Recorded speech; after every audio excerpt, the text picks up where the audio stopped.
constructs.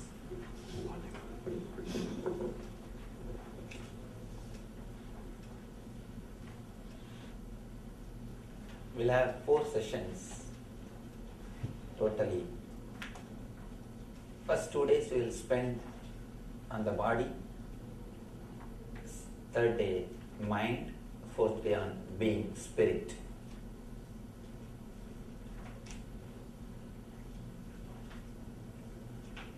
The whole program is called Yoga for Body, Mind and Spirit.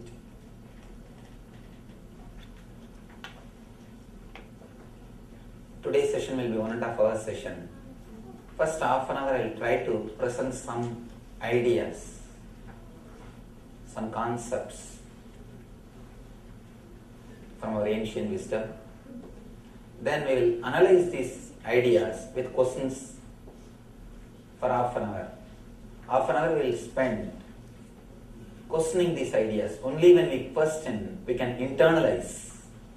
Unless we directly question, we will not allow any ideas to enter into our being. We will internalize these ideas, these truths, these concepts by questioning. After analyzing, we will have a practical meditation technique to digest these ideas or to express them in our day-to-day life. First, the word yoga. Let us analyze the word yoga. In Sanskrit, the word literally means to unite or to become one with.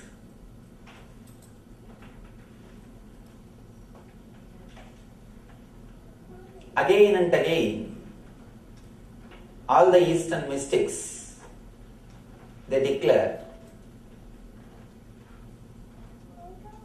you are energy. The body is not just a biomechanism as we think. Body is the expression of energy. In the Eastern system we call it Annamaya Kosha, means the sheath covering the energy. It is not just biomechanism as we think. It is the expression of energy. It is the outer shell of energy. Again and again, mystics declare body is the expression of energy. You are energy. You are Atman. Whatever word we may use, you are something more than what you think you are. You are something more than what you think you are. Having direct experience with that energy, or uniting yourself, having a direct communion with that energy is what we call yoga. Of course, meditation is a technique to achieve yoga. The word yoga should be understood much deeply. It is not just something to do with body. It is something to do with body also, but it is not just something to do with body. Moving the body and doing some asanas helps, but it is not the end. Meditation is a technique to reach the state of yoga. Yoga is a state which can be achieved through meditation. Of course, the word meditation and the medicine both come from the same root. Both are healing powers. Medicine heals the body, meditation heals your being. Both are healing powers. In the next word, healing. The healing also, healing and the word whole, both are same root. When I use the word healing, I mean being complete, achieving your wholeness, reaching the complete fulfillment, what mystics declare as realization, self-realization. Of course, too big word but it is much easier than we think. Somehow, traditionally, we are made to believe it is too difficult, but it is not. We will analyze about it a little later. Now we will touch the first body part. I want to make few statements, few concepts. Then we will analyze it with questions. First thing, by nature, your body is intelligence. It is not just biomechanism as we think. It is not just force. It is force with intelligence which can respond to every single thought of your mind. It can respond to every single thought. It is created, maintained, and destroyed according to your thoughts. You are the Brahma, creator. You are the Vishnu, sustainer. You are the Rudra, destroyer of your body. It is your thoughts which creates your body, sustains and destroys. Second thing, reaching, achieving the zone of intelligence or the space of consciousness which is inside your being is the goal why you have taken the body. Body is alive, body is functioning just to reach the space in which you can experience the deep restful awareness. You can experience deep peace. You can experience the bliss. By this statement, I mean the very reason for your existence is to achieve the ultimate experience of your consciousness, to achieve the ultimate bliss. Next thing, it is not so difficult as we think. First, these two are goal. Next, I am speaking about the path. It is not difficult as we think. Next, what are the hurdles? Why we are not able to experience? If we say it is not difficult, why we are not able to experience it? Where we are missing? Yes. A small thing which we need to understand. Usually, no master, no spiritual master will agree with the other master in any concept.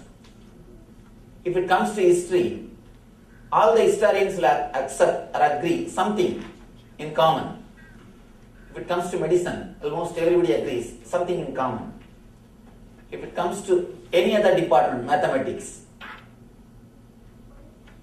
the top level people, they agree something.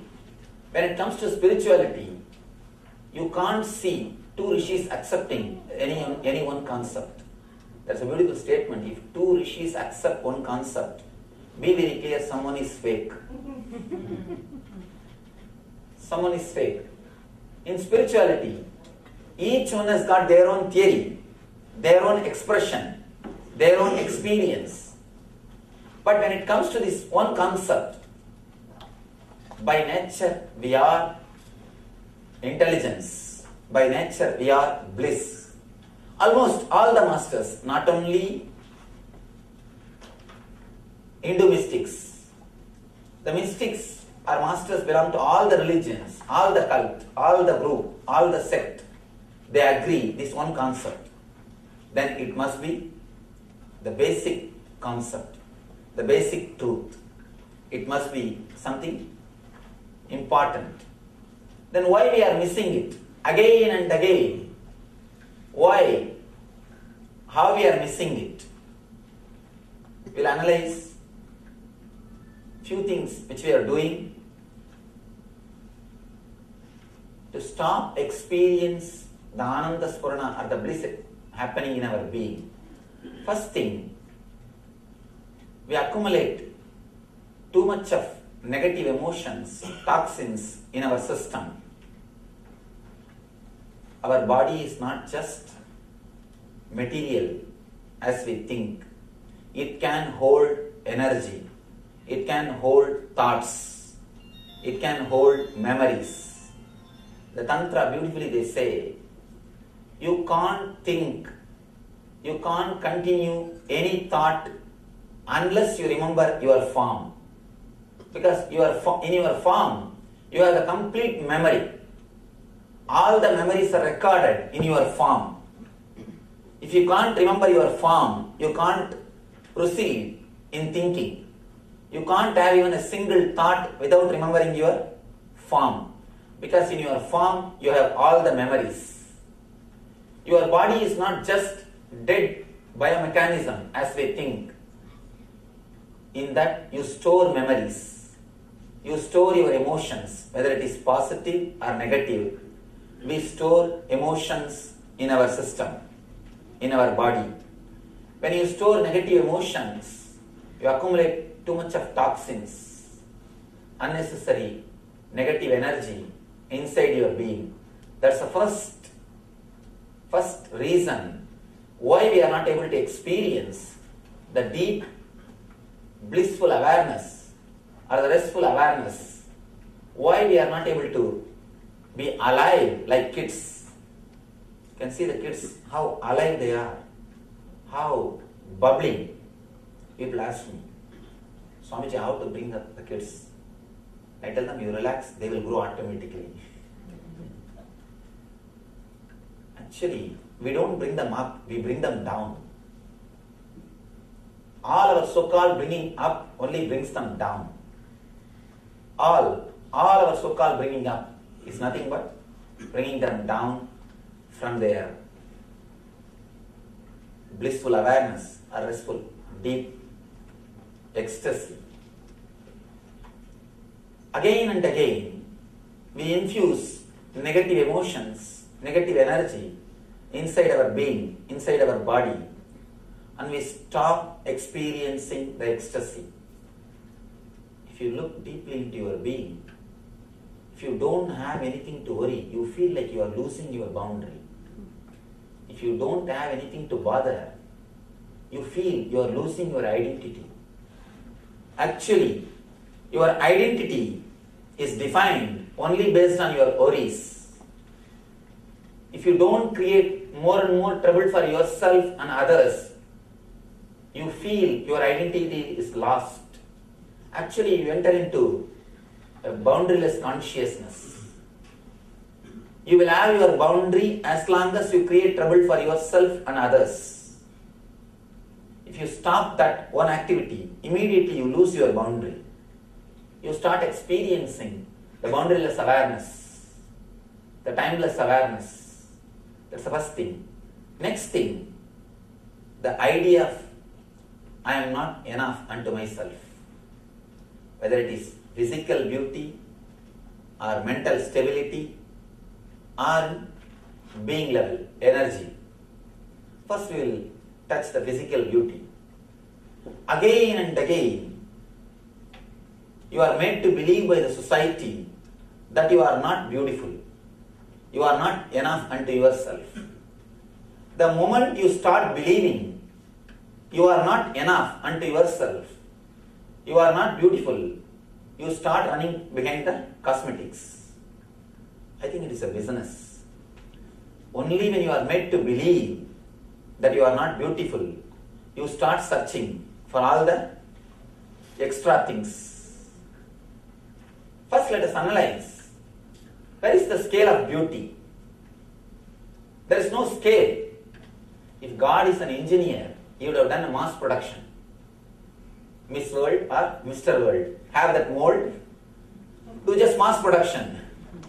But God is not an engineer. He is a painter. He is an artist. He paints every one of us. He carves every one of us. That is the reason each one of us are so unique. Be very clear. We are not equal. We are unique. The idea everyone is equal is totally wrong. Everyone is unique. Everyone is unique. we are unique, and not only that, we are enough unto ourselves. If you look little deeply into yourself, you can see we never feel relaxed, we never feel comfortable with our own body. When you have the idea somebody is beautiful, you want to look like that person, you want to look like him, you want to look like somebody. You already created a gap between you and your body. You already started feeling uneasiness. That uneasiness between you and your body is the root for disease. Male feeling attracted towards female, or female feeling attracted towards the male is natural. But when a male has got a poster of a male model and wants just to look like him, or a female has got a poster of a female model and she just wants to do makeup, or she just wants to look like her, there is something seriously wrong in your being. God is not engineer. If he is an engineer, he would have created everybody in the same mold. He would have done a mass production. But he is an artist. Each one of us are enough unto ourselves. If you can relax into this one idea, you will feel a tremendous homely feeling inside your own body. If you look deeply into your being, this is the main problem. This is one of the root cause why we create distance between ourselves and the body. We may think superficially, we may think it's a very simple problem. But if you look little deep, I think this is the root. This is the problem. We start rejecting our body unconsciously. We don't live inside our body. Look your life, early morning, when we get up and start brushing the teeth, we are already in the office. When we are in the office, sitting and seeing the patients, already we are on the beach. When we are at the beach, sitting and seeing the waves, already we are in the house. Started thinking about the house. One thing is sure, you are not where you are. That has become our lifestyle. We are not where we are. If your body is here, we can be sure you are everywhere except here. If your body is here, you will be anywhere else except here. We don't feel comfortable. We don't feel relaxed. We don't feel homely with our body just because we don't love our body as it is. We have an idea. We have particular standard measurements. The so-called Miss Universe or Mr. Universe. We have some particular measurements. Again and again, we wanted to look like somebody. We wanted to be seen like somebody. We don't understand. When we create a model, we just abuse our body. You disrespect your body. Apart from using chemicals from outside to decorate your body, that is different. Even the very thought, the very idea creates a gap. I call this thought as a wedge between you and your body. In India, to break big wood pieces, once they break, they will insert a wedge so that the wood will not again unite or something. This thought that you are not enough unto yourself, you are not beautiful, is the wedge inserted into your being. If we can remove this one thought, of course, today we will do a meditation technique to relax into our body, to enter into our own home. There's a beautiful book in Advaita Vedanta. They call it Swarajya Siddhi, means reclaiming your own kingdom, achieving your own kingdom. The first part or the first thing which you need to achieve is your body, your own body, but you are not living inside. The body is there, you are there somewhere else. We are almost living like a ghost. We are almost living like a ghost. Your body is here, but you are somewhere else. First thing we need to do, enter into your body. Enter into your body and start living inside it. Try to be inside your boundary continuously. All our pain, all our disease is nothing but your body asking your attention. Your body asking your presence. Your body asking your energy. If we can give enough attention to our body, naturally there will be no problem. You know, if you don't give attention, enough attention in the home, what all the problems will be created. The same way, the body is your home. Give enough attention. That is enough. All the problems will be solved. Only when we don't give enough attention to our body, when we don't give our presence to our body, we create all troubles. People ask me, Swamiji, to do meditation, master's presence is necessary. I tell them, no. At least to do the meditation techniques which I am spreading, my presence is not necessary, your presence is enough. Let your body have your presence. That's the first thing which we need to understand. Through this meditation technique which we are going to do, first we will remove the toxins, unnecessary toxins which you have accumulated inside our system through a particular breathing cycle. The technique is originally from Vijnana Bhairava Tantra, ancient scripture attributed to Shiva. First we will do a particular breathing exercise and remove the unnecessary toxins in our system. The next we will awaken the energy which is inside our being. We call it Kundalini Shakti, a potential energy. Then it is actually 3 steps. The first step, we will be removing all the toxins from our body. The next step, we will be awakening the higher energy which is in our system, which is inside our body. Third, we will completely rest and relax, feel at home with our body. We will reclaim our body. We will start living inside our system. Instead of living like a ghost, your body is here, you are somewhere else, means you are living like a ghost. Instead of living like a ghost, we will start living inside our system, inside our boundary, inside our body with full awareness. These are the few ideas which I wanted to present to you. We will now internalize these ideas through our questions.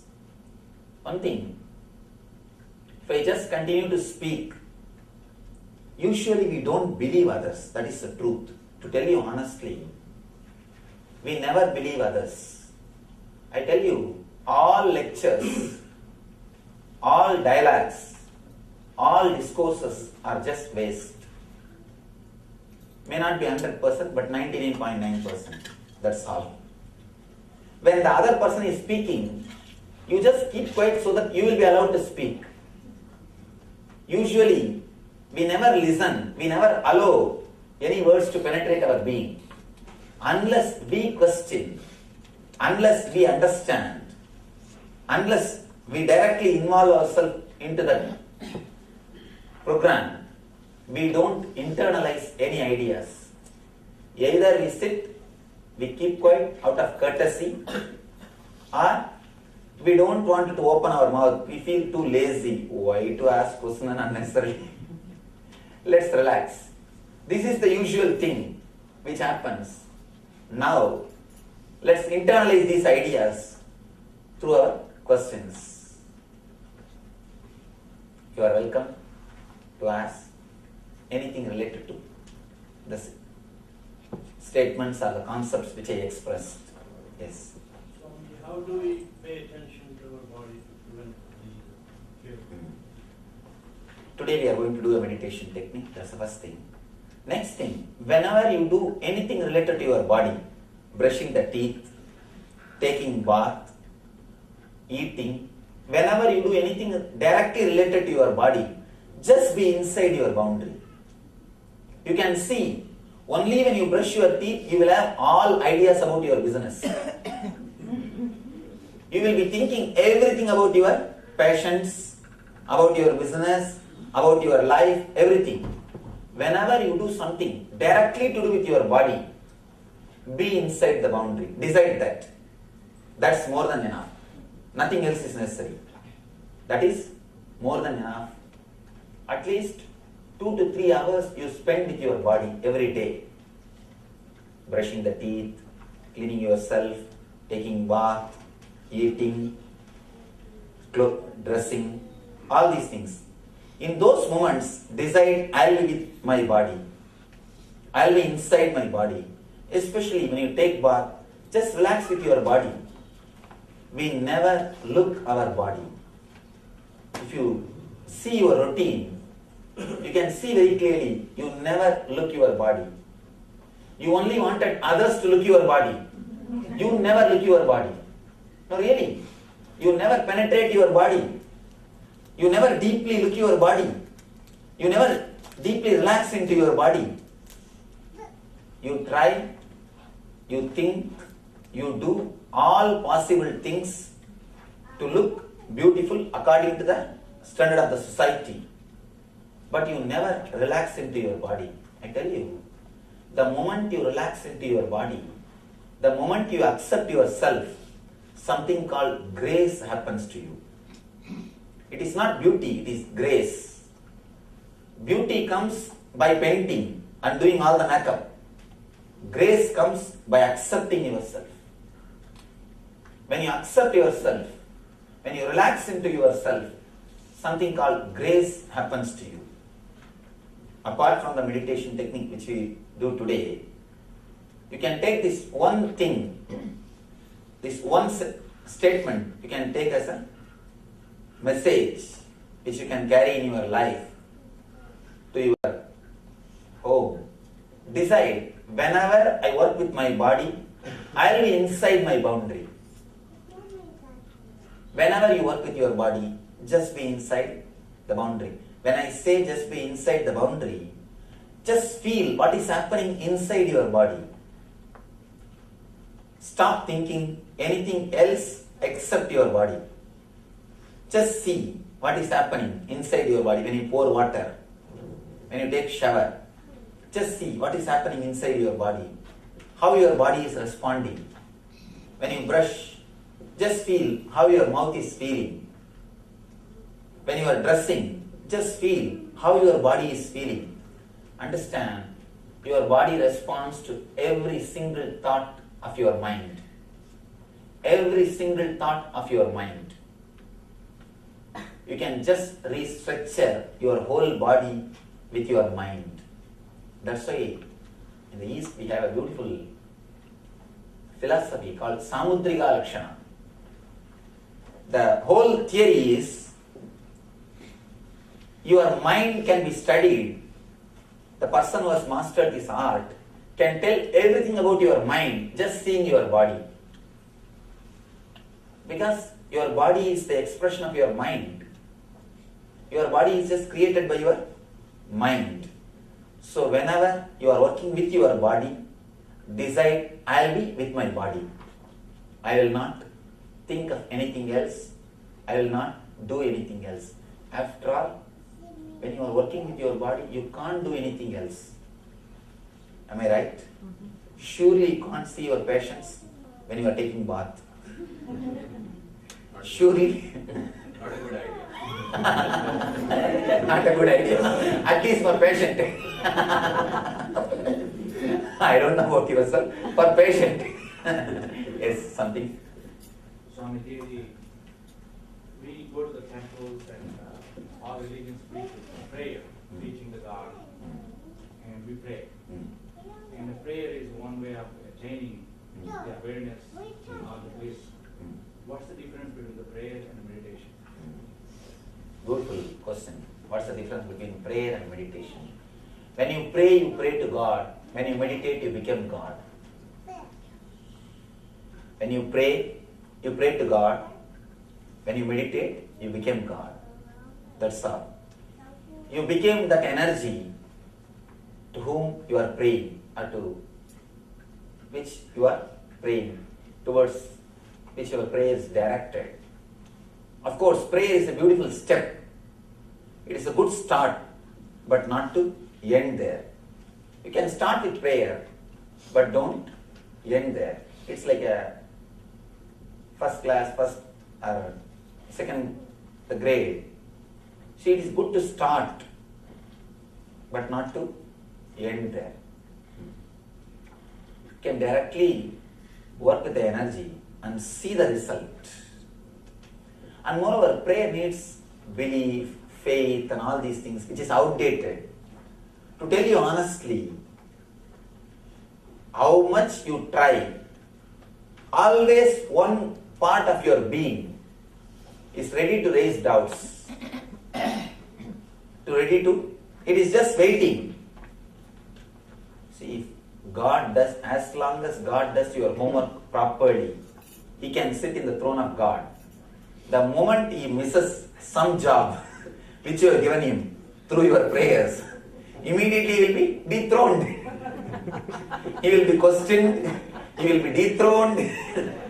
He has to lose his place, he has to lose his post. So, I feel better build your life on meditation, in which you don't have to believe anybody, you don't have to have faith on anybody, and especially the words believe, faith, all these words are outdated. In the modern day, we can use only the words like look, see, experience. We can't use the words believe, have faith, trust, and all those words are lost their meaning. They are no more. Our people, this generation can't even relate with those words. Even if they are able to relate, they will be able to relate with these words only out of fear and greed, not out of understanding and love. Even our so-called prayers, you can see, it is out of fear and greed, which is not going to last long. The fear will disappear when you feel secure. The greed will disappear when your things are fulfilled. Or it will be just going to this extreme to that extreme. So better to drop these initial level ideas. Better you build your life on understanding based on meditation. It will be a solid base. It will be solid base. Of course, it takes little time and little more intelligence, little more patience to understand these concepts, to analyze them and to internalize them, then start expressing. It's a little big process, but better to go for this than prayer. Prayer is like it will give immediate effect, but only for few days. You know, whatever gives immediate effect, how long it will stay, and what are the side effects, all those things, you know. Yes, somebody behind raising the hand. Yes. Most of the time, the wandering of the mind occurs at night time when you're getting ready to go to sleep. What we do at that time. Yes. Second question is it a right time to meditate? Yes. I'll answer these two questions. And his question also, please, can you? Yes, please. Every individual passes through a stage of loving his own, her own body. It is known as autoerotism. After that stage, the love for body does not remain. What is the reason? First thing, and please be seated. There's a beautiful question. Shiv, do you have a mic? Can you give the mic so that everyone will be able to hear the question? All of you are able to hear the question? Yes, sir. Arrange tomorrow. I'll arrange for one more tomorrow. Shall I repeat it? Get little loud so that now I'm able to hear. I heard. Every individual, man or woman, passes through a stage of development at a particular stage, and every individual loves his or her own body. That is known as autoerotism. After that period of stage of development, man or woman, that love for body does not remain. What is the reason? Reason. Society doesn't allow you. You can see you can see a child, it will put the finger into the mouth, it will put the thumb, it will catch the thumb and put it into the mouth and play. And you can see kids whirling, spinning, and you can see kids eating with both hands, playing with their genitals, playing with their whole body. Through all this way, they express their love for their body. They express they are feeling homely with their body. They express they are very happy with their body. But we don't allow them. Do you allow when the kids spin around? Do you allow when the kids eat with the left hand? We suppress them. We suppress their joy. Actually, one more thing. When a person feels happy with his body, when a person loves his body, he will be in ecstasy. He will be continuously smiling for no reason. He will be just bubbling. He will feel like dancing. You can see kids. That's a beautiful definition of health in Ayurveda. They say health means it is not just no diseaseness. No diseaseness or clinically alright is only one part of health. It is not health. Health means feeling like dancing. The early morning when you come out of your bed, your steps from bed to the bathroom, if it is more like a dance than like walking, then you are healthy. That is the definition they say for health in Ayurveda. You can see kids just continuously alive. If they laugh, their whole body will laugh. Their whole body will smile. When we laugh, we see the next person. We see the next person and decide how much we can open our mouth. Really, we see the next person and decide. First we take the permission, or we see what we can do. We wait and see. When kids laugh, you can see their whole body will laugh. Their whole body will participate. In every activity, their whole body will participate. When somebody is homely, when somebody is feeling relaxed with his body, he will be so alive, so ecstatic, so joyful. Society cannot tolerate it. You can't tolerate when somebody is happy. If somebody is sad, things are okay. See, if somebody is sitting silently, sitting very deeply depressed, you feel he is okay. He is as he is. If somebody is just laughing, just bubbling, just singing, or dancing, or expressing himself, it's very difficult. We feel little uneasy. And especially when kids express themselves, we feel little uneasy. The so-called social bringing up, disturbs, and we start feeling disturbed. Naturally, we stop living inside our body. One more thing, when we take up the responsibilities, when we take too much of responsibility, which we can't handle, or when we don't create enough energy to take the responsibility, we just take the responsibility without creating enough energy, then we move away from the body. We stop living inside our body. Two things. First thing, take care of your kids that they don't lose this connection. Allow them to live with their body. Allow them to be happy with their body. When they take bath, if they jump in the water, allow them. If they just spin, put a mattress. Even if they fall, they will not hurt themselves. Never stop them. And if they eat with both the hands, just keep the left hand also clean. That's all. Why should we stop them? Allow them to use left and right equally. We don't have to suppress half of the body and there are a few more things which you can do.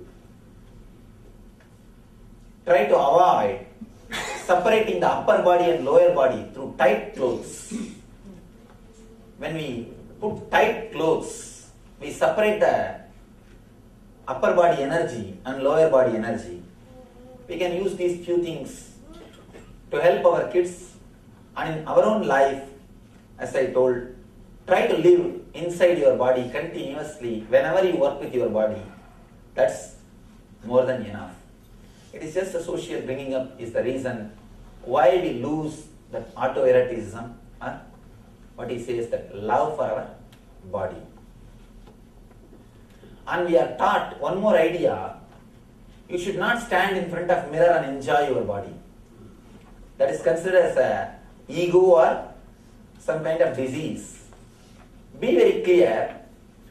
Only thing, you should not think that you should look like somebody. Only that is a disease. You enjoying you as you are is perfectly alright. You enjoying yourself as you are can never be ego. It is perfectly alright. You can be with yourself. You don't have to take somebody's permission to be with yourself. Yes, your question. I have not answered your question. Yes, sir, your question. Yeah, I wanted to ask you, many times when people have, the mind wander just when they're getting ready to sleep, when their mind should be at ease or at peace with themselves. And how you prevent that, that's one. And secondly, is that a good time to meditate, or what are the other good times when you should meditate? You see, the good time to meditate is when you get up from sleep and when you go to sleep. These two are the good time to meditate. But use very passive techniques. In meditation, 2-3 level techniques are there. Active techniques and passive techniques. In active techniques, your body also needs to be involved. With passive techniques, you don't need to involve your body. You can just do some visualizations. So use that type of techniques in which you don't need your body to be involved. You can just rest within yourself. Use that type of meditation techniques before you fall asleep. Yes. Swami, tell us about your enlightenment. Please speak Your, loud. your enlightenment. When did it occur? How do you, what changes happened? Give us educate us something about yourself. Is it not too personal to? That's what I hear. Can I speak about this? Surely I'll answer this question, but day after tomorrow, let's have a little more time with each other. You understand? If somebody, you meet somebody, in the first meeting itself he starts asking about your personal life. It's too intimate, you understand? You have gotten us here. There must be a reason. You have gotten us here. There must be a reason for that. So, I understand. Surely I'll answer this question. Day after tomorrow? Sure. So let's have a little more time. Let's.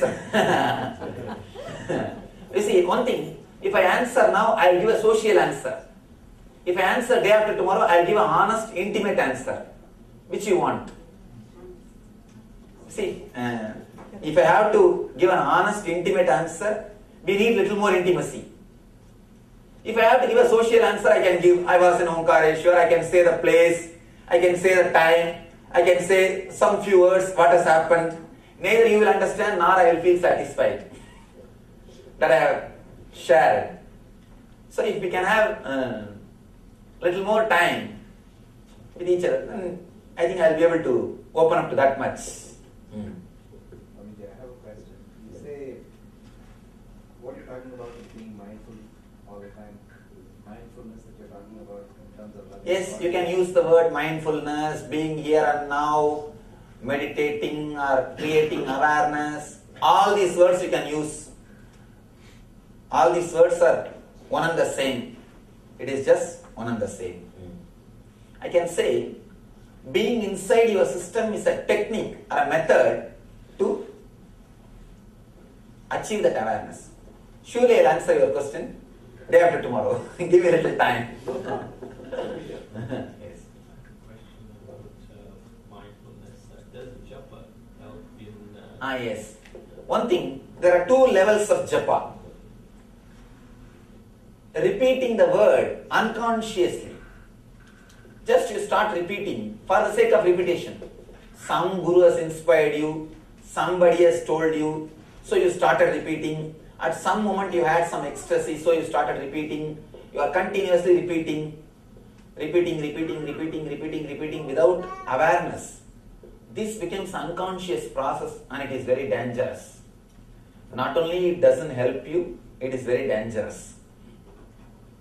You have two parts of thinking. One is verbalization, another one is visualization.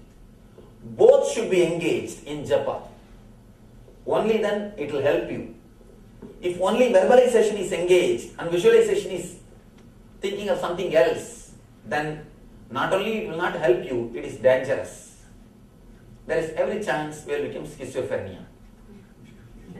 We will become split personality. So be very clear. The japa, when you do the repetition of some mantra, your verbalization part and visualization part both should be engaged. If you repeat the mantra, either you should contemplate on the meaning of the mantra, or the deity of the mantra, or the letter of that mantra. At least two processes should be done by you continuously. So if you don't do the other process also, which is related to mantra, you will start doing something else. I have seen many people repeating mantra, Namah Shivaya, Namah Shivaya, Namah Shivaya. Then, hey, what happened to the brinjal? What did you attend the phone call? What happened to this? And then Namah Shivaya, Namah Shivaya, Namah Shivaya. So this will make you as a split personality. Not only it will not help you, it is dangerous. So when you repeat, be conscious of the word which you are repeating and be aware of the meaning of the word, or be aware of the person or the deity on which you are meditating through this word. Do both, let your visualization and verbalization both be engaged in the japa.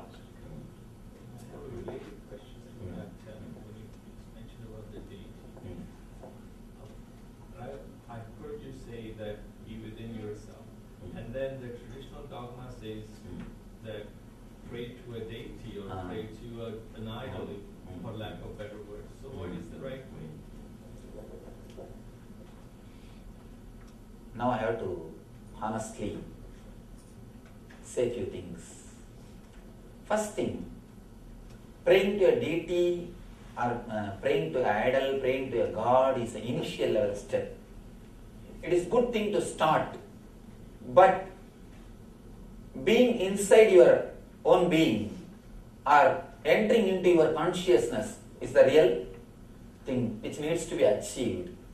And even all these deities are nothing but the expression of enlightenment. Nothing but the expression of higher experience. See, for example, when somebody has achieved the enlightenment experience or the higher consciousness experience,